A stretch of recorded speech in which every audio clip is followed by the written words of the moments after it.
Now when you come on, if you keep the feet in the middle here, so keep your feet in the middle, while you're doing that, carefully don't bang your head on here. No. I was told that to 200 people last week, not handling. So the other thing is that I'm sorry, we're not allowed to sit on the seats. So please don't sit on the seats.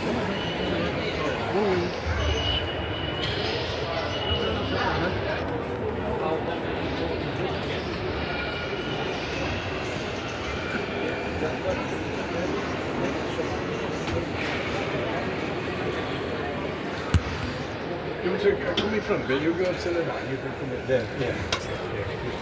So you can see you're obviously interested in it. Yeah. So you'll know what it's about, why it's here, what Mallard's famous for. Yeah. Those 120. Now can you imagine being on here at 126 miles an hour? You know, it's all, but by its nature, it's a steam engine, so the kick. So it's kicking about like that, the tender's sliding about at the back, sliding underneath here. You've no suspension, so it's rattling and vibrating. The noise, you can't speak to each other, you have to shout to each other, the noise is tremendous. The heat, this is not just a fire, it's like a furnace. The heat, you can't get anywhere near it. You can't touch any of this because it's all so hot. There's coal on the floor, there's coal dust in the air, there's smoke in the air. Yeah. And you're doing 126 miles an hour. I don't know how they did it. It's amazing.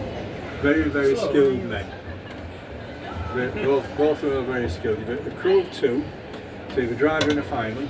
Driver sits here, that's his view. You're doing 100 miles an hour and that's his view. No, because at night you won't see anything, they don't have headlights on there. So that's his view, so you have a driver there, fireman this side, but he didn't get much chance to sit down because he's shoveling coal from there into here. And when it's working at its hardest, it would use a ton of coal an hour. That's the weight of a small car every hour that is to chuck in there. Not just a matter of throwing it in, he's got to produce steam when it's needed. And exactly, that firebox is 7 foot square, so it's the width of the loco and it's as deep. So air comes up, you know, you need oxygen for anything to burn, don't you? So to make it burn more fiercely, there's a grill under there, air comes up through the fire. So if you just chuck coal in the middle, the fire wouldn't burn right. So it's to spread it all the way and get it even.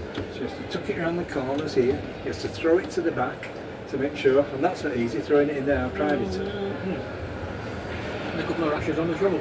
Yeah, well it stood still. They always say that, but if it was going, when it was going across the drafting through there, if you let go of a shovel, which you wouldn't do, but if you did do, it could have dragged it in, it would have melted it within 2 minutes. Such heat in here. And you keep your little tea warm and all. Yeah, absolutely. So yeah, they're both kind of skilled job. I mean, you start work on the railway at 14 as a cleaner. You might get to become an assistant fireman and then a fireman. You might get an assistant driver and a driver. And if you get on one of these, which not many did, you'd have to have done 40 years work before you'd get to be one of these. These were the cream, okay? And they knew it and they enjoyed the job, no proud of the job. They really were. I can't emphasise the skill involved with these people. So I'll just say briefly what's going on here. If we're going to set away, right, we're stuck with the train and all that, waiting for a whistle. Fireman's put all the fire in, he's getting the steam pressure, you want 250 pounds to set off. So he's got to get 250 pounds at the right time when you're ready to start. He hasn't to go over, because if you go over, safety valves will blow, then he's in trouble, it's wasting fuel, makes a lot of noise, don't like it. So he's got to keep it under there, but he's got to get there for when the driver needs it. The driver's over here, and you're going to set off.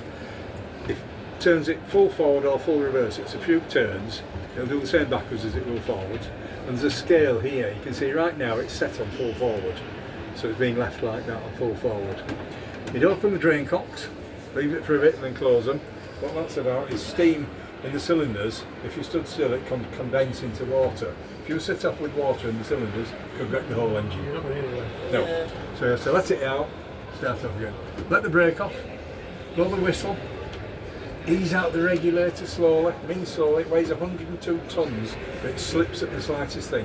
So you have to get it really slowly, get it going. When he's got a bit of momentum on the train, he'll start easing back on here, because when it being steam expands. So it's like going up a gear in a car, you don't need to put full force in. You can ease it back, and that saves coal and saves water. One thing, you might not make the journey if you waste it, and there's the cost of it. This idea of cost's always been here. We've got an engine over there, 1871. And the crew were on a bonus if they saved coal. You know, it's not new ideas of saving energy. Did you want to say something? Yeah. Oh, right, sorry, I thought you were saying something, asking a question here. Yeah, like it says, there's tea, one piece of coal. We're now having to bring coal in, we're not mining it here anymore, we're having to bring it in from as far as Australia. We can't go any further, can we? That was Well, thanks coal to below us. somebody, wasn't it? Yeah. She shut them all down. I'm reading this one, Steam magazine, they applied for permission to open a mine in Cumbria, specifically the right kind of coal for steam engines. But the water lines. Took all that off. So we're in They fault. shouldn't have shut them down though, No. should they? No. Absolutely. What's the point of it? So I what can about- understand what about- if they're trying not to. 'Cause it's nasty stuff to burn, and I can understand them trying not to burn it. But if you're going to burn it anyway, why bring it halfway across the world as well? You might as well. do It's it a here. great footprint Yeah. on it, really. Yeah. We've got it in country. You know, it's so why heavy do we stuff, have to isn't buy it? This would use 8 tons of coal on the run from London to Edinburgh. You know, tremendous amount of coal. It's So, like a lot of stuff we're having to buy from abroad. Yeah, rather than yeah. from over here. but you know, we're shifting tons and tons of coal around the world.